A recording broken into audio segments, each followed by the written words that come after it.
Voy saludando al resto ahí que se conectó un cachitín más tarde.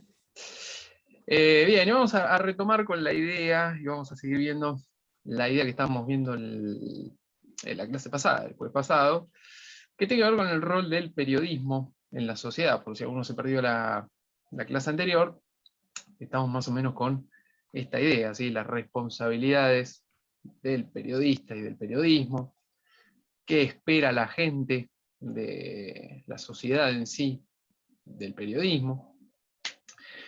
Bueno, la responsabilidad de las obligaciones, cómo influye la ideología del medio y del periodista, fueron algunos de los temas que fuimos tocando.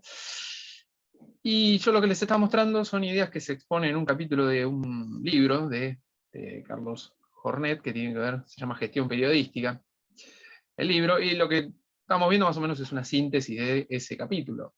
Y son más o menos las ideas que ustedes estuvieron viendo, algunas distintas, algunas no.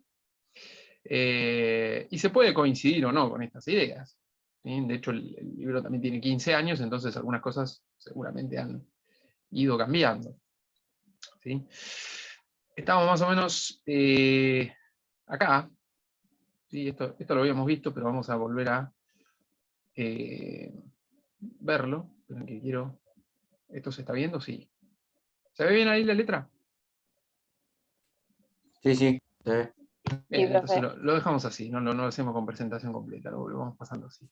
Bien, estamos con esto, ¿sí? Que era que los medios, de acuerdo a la calificación que hace, se pueden definir como independientes, representativos de intereses, o los que participan en ambos. Representativos de intereses, ya habíamos dicho que eran, por ejemplo, los medios de comunicación de el sitio oficial de, por ejemplo, ¿sí? El sitio oficial de Boca, de River, ahí representa el interés del club. Los medios, por ejemplo, el medio de prensa de un gremio, de un sindicato, ¿bien? Representa los intereses del sindicato. Y los que participan en ambos, ¿sí? Que si bien son medios independientes periodísticos, también representan intereses que son hoy por hoy por lo menos la mayoría, entiendo yo, de los medios importantes. ¿Sí? Estamos con las particularidades del trabajo periodístico, aunque bueno, vamos a ver que no son únicamente del periodismo estas características. Habíamos mencionado también que el periodista tiene un posicionamiento ideológico, ¿sí? Y en el texto se remarca que es bueno o es importante que tengan un posicionamiento ideológico frente a determinadas cuestiones. Así que no está mal que tenga el periodista una idea, una posición ante eso. ¿Sí?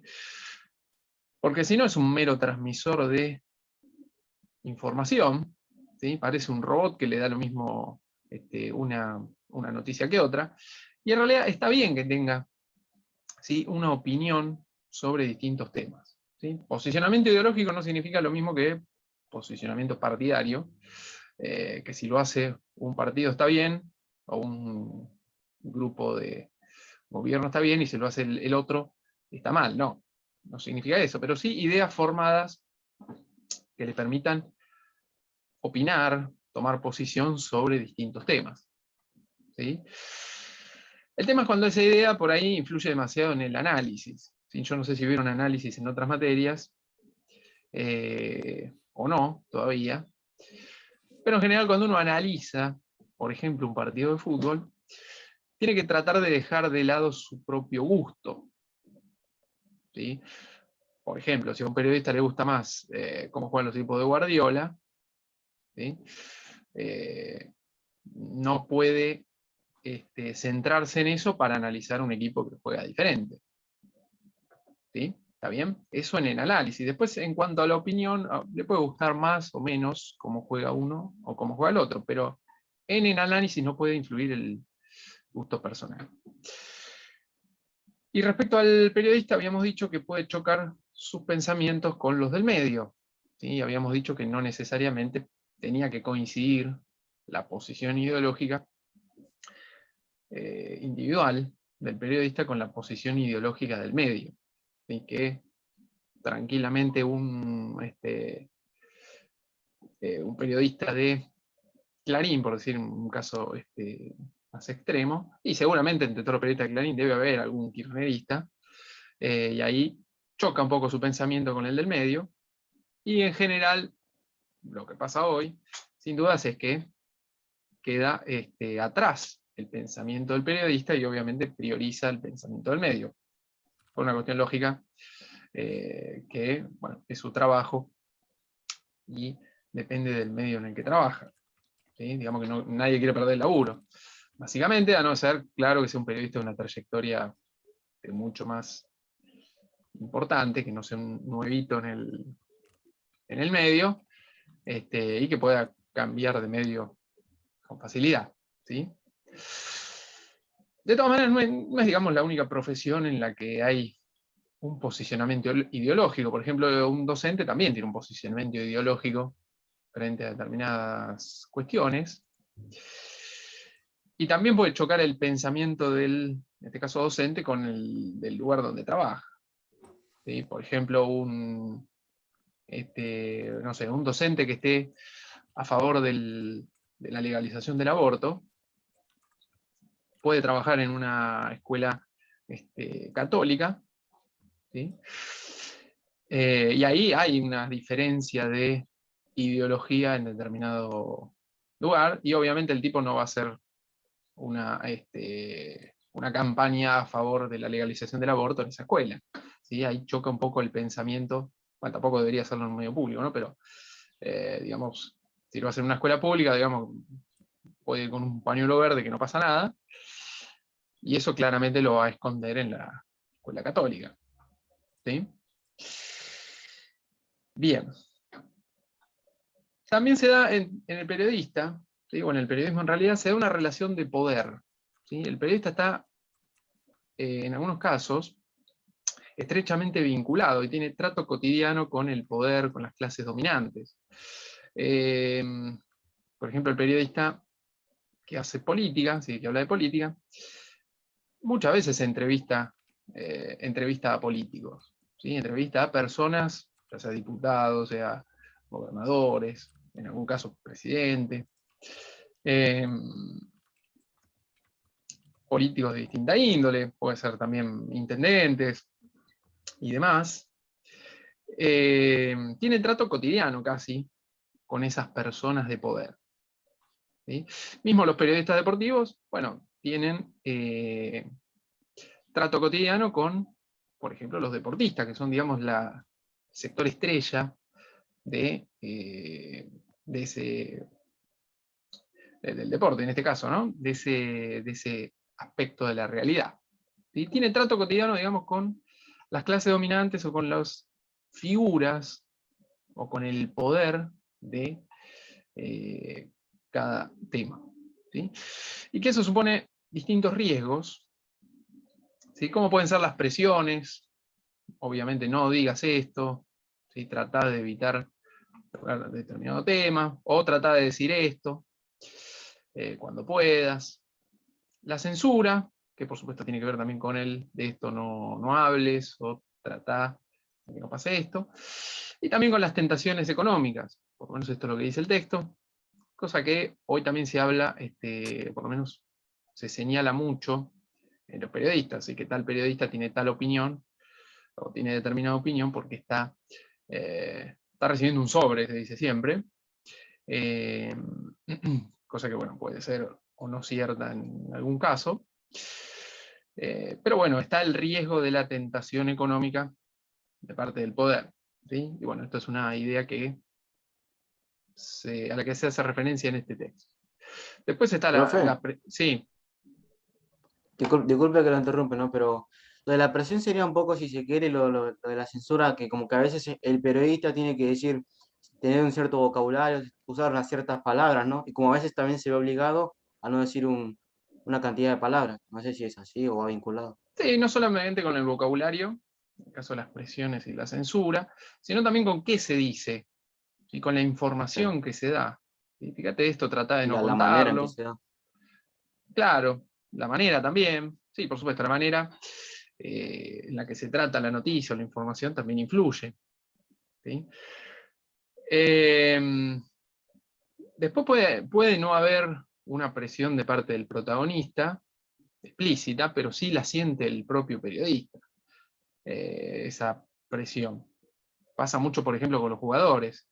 En general, el periodista que cubre un equipo de fútbol no critica tanto a los jugadores de ese equipo de fútbol, ¿sí? Porque tiene miedo de que no le den notas después, ¿sí? O, bueno, es lo que pasa muchas veces con los periodistas, insisto, que cubren clubes o equipos.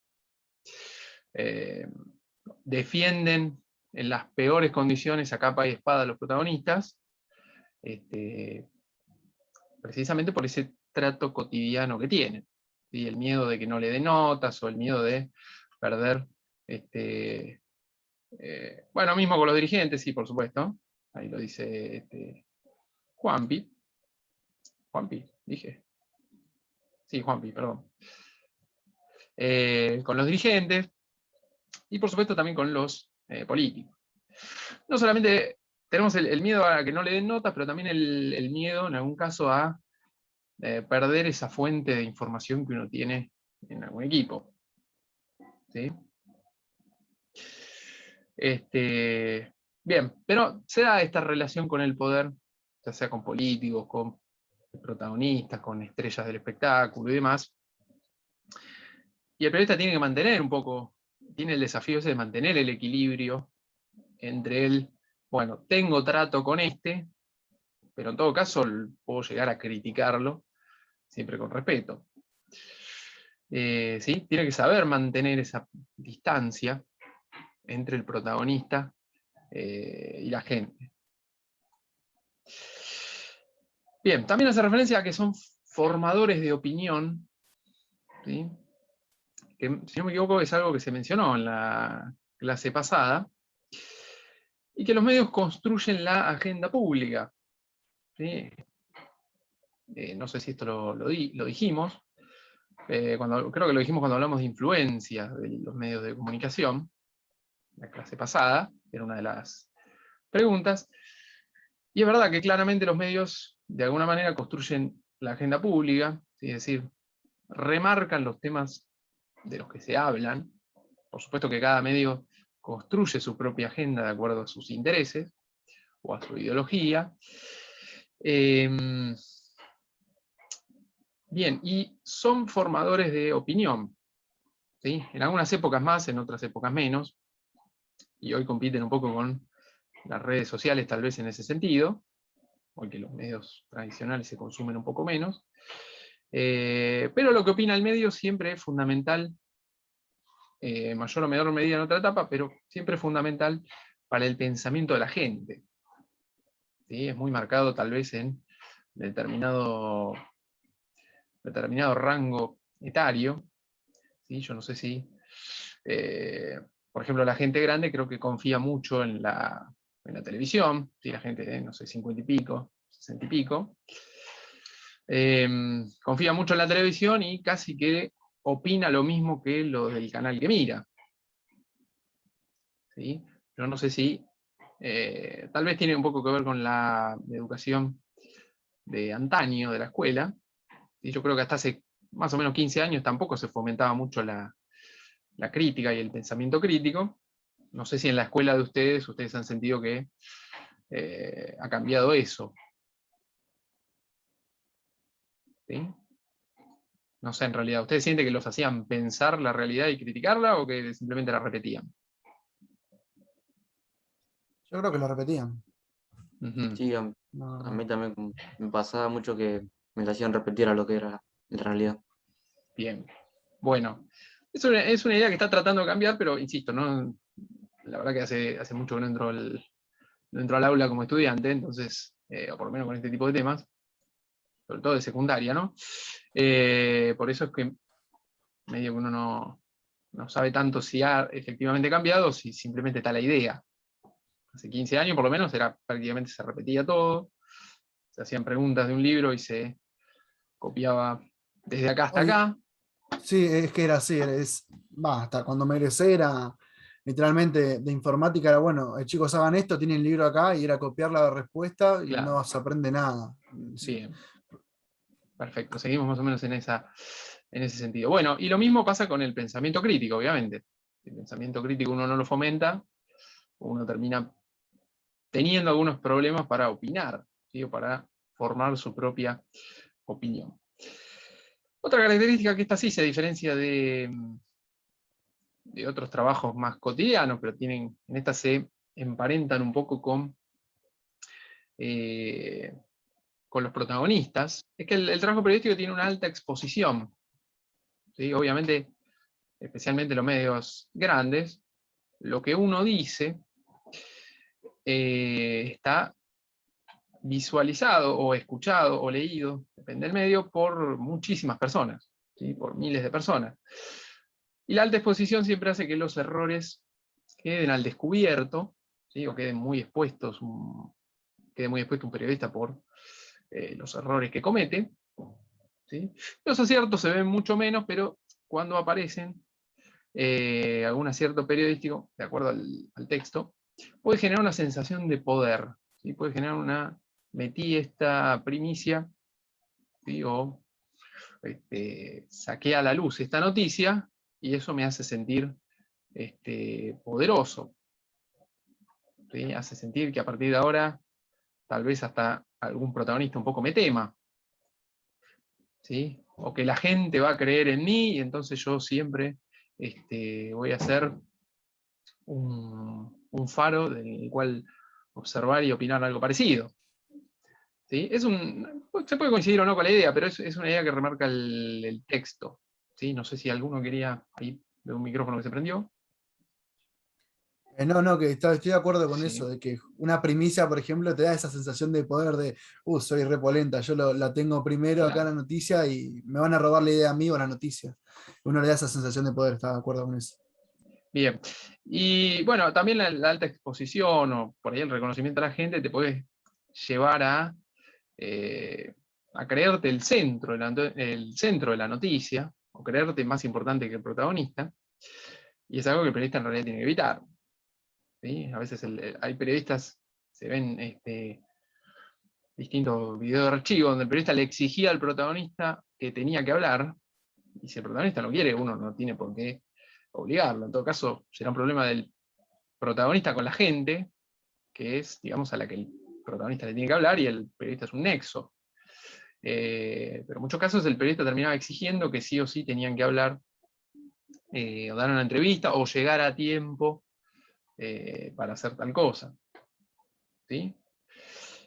Es decir, puede llevar al periodista a creerse más importante que la noticia, que el protagonista y que lo que sucede, cosa que no debería ser de esa manera. Bien. En cuanto a los medios y su relación con la comunidad, afirma que tiene influencias mutuas, y que obviamente el medio influye muchísimo sobre la comunidad, pero también la comunidad y lo que piensa la comunidad y los intereses que tiene la comunidad influyen sobre el medio. ¿Sí? No sé si creo que lo mencionaron los chicos de la noche, el otro día, que, por ejemplo, en algún momento TN sacó una encuesta sobre qué tipo de contenido le gustaría a la gente visualizar. Y uno de los contenidos más elegidos en esa encuesta fue el de los fenómenos meteorológicos. ¿Sí? Y si hoy de vez en cuando siguen TN o Canal 13, siempre que hay algún fenómeno meteorológico llamativo, puede ser un eclipse, una tormenta o algo así, le dan una cobertura de un par de días o un par de horas. Y el año pasado había un eclipse que se veía no me acuerdo dónde, pero era en el sur, y lo transmitieron como si fuese la final del Mundial, más o menos. Incluso con un grado de épica importante. Bueno, ahí el interés de la comunidad, expresado en esa encuesta, tuvo su influencia sobre el medio de comunicación. ¿Sí? Hoy es mucho más normal la opinión de la gente por las redes sociales, ¿sí? Transmite de manera mucho más rápida y de manera mucho más masiva sus intereses y sus opiniones. Que bueno, antes no pasaba. Antes, si uno quería conocer la opinión del oyente, el oyente tenía que llamar a la radio y expresar su pensamiento. Hoy con las redes sociales tenés miles de mensajes muy rápidamente. Bien, dice que esto es una idea que mencioné también, que el periodista tiene que mantener distancia y cercanía entre el poder y la gente, las dos cosas. ¿Sí? Bueno, la cercanía, por ejemplo, con el poder está, ¿sí? El periodista se vincula, especialmente aquel que hace la cobertura diaria y cotidiana, puede dialogar con los protagonistas, pero también mantener cierta distancia para no ser un amigo del protagonista, o en todo caso, si uno es amigo, que no influya en lo que uno va a opinar. ¿Sí? Si bien es cierto que el hecho de tener más cercanía te hace tal vez conocer más cuestiones sobre el protagonista. ¿Sí? En el caso de, bueno, había un caso emblemático hace un tiempo que era una de las figuras principales del mundo, tal vez la más importante, era Maradona, ¿sí? Lógicamente. Y bueno, el periodista Daniel Arcucci, que tiene una larguísima trayectoria, por más que se haya hecho bien conocido en los últimos años por la tele, era casi amigo, o incluso se podría calificar de amigo de Maradona, en una relación, en un vínculo que fue tejiendo durante muchos años. Entonces esa cercanía, por supuesto, lo hacía tener acceso a información que para muchos era mucho más dificultosa. ¿Sí? El tema es que por ahí no podía criticarlo demasiado, ¿sí? Incluso Maradona se ha enojado en algún momento, o se ha peleado con Arcucci como se ha peleado con todos. No podía, digamos, dar ese tipo de información, y la información que daba los medios en los que trabajaba Arcucci, que en aquel momento era el Gráfico, podía repercutir directamente en la relación entre Maradona y él. ¿Sí? Entonces ahí había, digamos, la cercanía del periodista con el protagonista era algo que estaba a favor para obtener información, pero también era una complicación a la hora de las críticas que se le podían hacer. ¿Sí? Y la cercanía y la distancia con respecto a la gente es, la cercanía de alguna manera te permite saber las dificultades de la gente, conocer los intereses de la gente. En otras palabras, no vivir en una burbuja, digamos, no vivir, como se dice más en criollo todavía, no vivir entre un tupper. Por eso es importante mantener la cercanía con la gente, ¿sí? Saber cuáles son sus opiniones, sus dificultades, sus miedos y sus intereses. ¿Sí? Y por supuesto también mantener un poco la distancia, sabiendo que uno es periodista, ¿sí? Que tiene que actuar como tal, aunque si bien es un ciudadano más también. Bien, y frente a esto la gente tiene reacciones negativas, dice el texto, y crecientes exigencias hacia los medios y hacia el periodista en particular. Y por supuesto las reacciones negativas es cuando se dan determinadas cuestiones donde la gente evalúa que los medios no están ejerciendo bien su rol. Después vamos a ver algunas de ellas cuáles son. Y también tiene exigencias que en muchos casos van cambiando de acuerdo a las épocas. Y por ejemplo, en épocas de crisis sociales, la gente exige tal vez que el medio exponga esos reclamos de la sociedad. ¿Sí? En épocas de mucha inseguridad, la gente pretende que el medio remarque esa inseguridad, que puede llevar a después un cambio, un cambio a nivel policial o de seguridad. ¿Sí? Quiere que el medio visualice determinada cuestión. ¿Sí? En épocas donde está muy cuestionado el sector político, la gente exige al medio que lo investigue. ¿Sí? Que investigue, por ejemplo, los hechos de corrupción. Era muy marcado eso hace 20 años más o menos, 20 y pico, donde había un descrédito hacia la política impresionante, bueno, hoy también lo hay, y donde se sucedían hechos de corrupción permanentemente, bueno, la gente exigía que los medios te los desenmascararan o los expusieran. Bien, la responsabilidad de un medio señala unas cuantas, obviamente bastante, hay algunas que son bastante reiteradas y sencillas de entender. No engañar a la sociedad, por supuesto, no distorsionar la realidad, no ocultar lo que ocurre.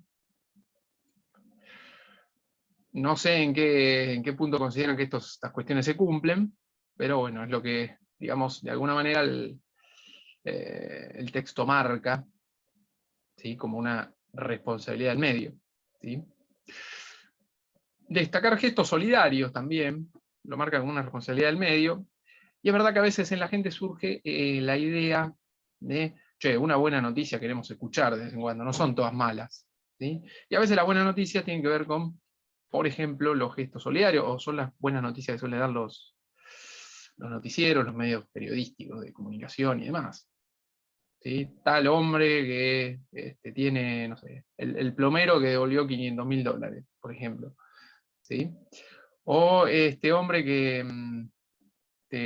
apenas le alcanza para vivir, pero rescata, no sé, o trabaja en un hogar, ¿sí? O en un comedor.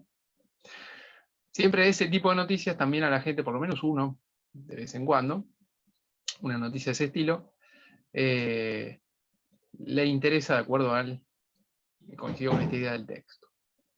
¿Sí? Dar esperanza es otra, que, insisto, va más o menos en la misma sintonía, que no sean todas pálidas, ¿sí? Es otra. Y dice que las responsabilidades van cambiando. No entiendo bien la idea de Gonza, no sé si la puede decir. El llevado de vacunas sería como la noticia buena, digamos. Sí. Claro, sí, como dar esperanza. Como dar esperanza por ahí hoy en día puede ser el llegado de vacunas, o a lo primero cuando empezaron a llegar. Bien. Bueno, sí, es verdad. Eso da, de alguna manera, esperanza. Lo que pasa es que también hay que ver cómo lo dieron los medios, ¿no? Tal vez de acuerdo a algún medio, no sé qué pensarás al respecto, pero para algún medio sí era una esperanza. Y para otro medio tal vez era, bueno, llegaron esta cantidad de vacunas que vas a ver para cuántas personas va a alcanzar, ¿sí? O a quién van a estar destinadas. También ahí depende un poco cómo se construye la noticia, si uno termina dando o no esperanza.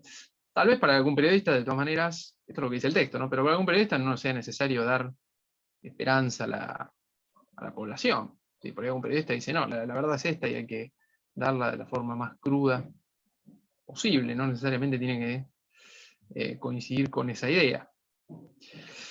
Dice que las responsabilidades van cambiando de acuerdo a las épocas, tiene que ver un poco con esto, y ahora vamos a ver qué pasó en la pandemia, ¿sí? Cuáles eran las responsabilidades. Claro, bueno, sí, veneno no sé si fue el término específico, ahí lo que dice Valentino, no sé si fue el término específico del periodista, pero sí que al principio ponían muchas dudas, sembraba muchas dudas con respecto a las vacunas, en particular con la Sputnik, ¿sí? En desmedro de la Pfizer, estoy hablando de distintos medios de comunicación. ¿Sí? Creo que el término veneno, no sé si no era por ahí me suena más a algún político, no quiero decir específicamente cuál, porque no lo tengo con precisión, tengo la sospecha grande de quién usó esa palabra, pero no la recuerdo tanto de algún periodista. Pero va más o menos en esa línea, ¿sí? Mientras para algún medio podía ser esperanza, una noticia esperanzadora, para otro era che, cuidado, miren que esto no está probado todavía, ya veo que terminamos siendo ratitas de laboratorio. Bien, y por otro lado marca la pérdida de credibilidad del texto, ya hace 15 años, yo creo que, me parece que de acá en los últimos años han acrecentado la pérdida de credibilidad de los medios de comunicación, de los medios tradicionales, digo, ¿no? Que esta pérdida de credibilidad, según el texto, se da por una cuestión de sensacionalismo, ¿sí? Por el resaltar de manera sensacionalista las noticias, y hacer de la noticia, digamos, un espectáculo burdo, en algún sentido, resaltar el exitismo, ¿sí? O el carácter exitista de unos medios, donde el que triunfa es maravilloso y el que le va un poquito menos peor es un fracaso total, y creo que en este caso la selección argentina es un buen ejemplo, ¿no? De cómo se destruyó mediáticamente, de algunos sectores, ¿no? Por supuesto, a un equipo que tampoco estaba haciendo las cosas de forma tan desastrosa. En todo caso, uno puede, sin duda, marcar que no se cumplió un objetivo, que algo falló, que tal empieza a fallar, pero siempre es distinto el tono con el que se hace una crítica. Si la crítica es respetuosa, de alguna manera, por lo menos es una crítica con sentido. Ahora, si la crítica tiene términos como este es un fracasado, no va a ser demasiado bien recibido por la gente y especialmente por los protagonistas. Otro motivo de pérdida de credibilidad es la pasividad y la complicidad de algunos medios ante determinadas cuestiones. En este caso, obviamente, el ejemplo más claro es la política, ¿sí? En algunos medios hay cierta pasividad ante determinado tipo de noticias, o también ocultamiento, ¿sí? C5N claramente no va a ser de alguna manera, las críticas de C5N hacia el gobierno, si es que hay, van a ser mucho menores en relación a las que deberían ser, de acuerdo a lo que entiende la gente. Y lo mismo ocurre con otros medios en relación a otros sectores políticos, ¿sí? Ahí hay cierta falta de accionar del periodismo, en una crítica un poco más efusiva, cierta complicidad, en parte, por lo menos lo que marca el texto, que le hacen perder credibilidad al periodismo en general. Y la última idea para resaltar es que el prestigio del medio influye directamente en el prestigio del periodista y al revés, ¿sí? Si el medio no es muy prestigioso o recibe muchas críticas, ¿sí? O siembra dudas, el accionar de ese medio también va a ser lo mismo en el prestigio del periodista, ¿sí? Tal medio es poco creíble en tal cuestión, y en general el periodista que trabaja ahí para la gente también va a ser poco creíble, ¿sí? Eso le hace obviamente perder credibilidad. Y por supuesto, si algún periodista es poco creíble, o le resulta poco creíble a la gente, o en algún momento algún error de la información quedó demasiado expuesto, eso obviamente afecta al prestigio del medio, ¿sí? Bien, después veremos si con alguna idea no coinciden y retomaremos Hay casos ahora. en el que están los dos, ¿no? Como por ejemplo el de Cristina y Rodolfo, que para mí tienen como opiniones totalmente distintas y si dan un programa juntos. Bien, sí, se complementan las opiniones en ese caso. En algunos casos son distintas y en otros no, pero es cierto que hay medios que están mucho más equilibrados en ese sentido en cuanto a la opinión. ¿Sí? Coincido un poco con esa mirada. Creo que Telefe de alguna manera tiene un equilibrio un poco más marcado, ¿sí? O no tiene una postura tan determinada en relación a eso. Ahora retomamos con eso, se nos corta el Zoom, ahora volvemos. ¿Sí? Por ahora no ponemos el presente, lo hacemos después del regreso.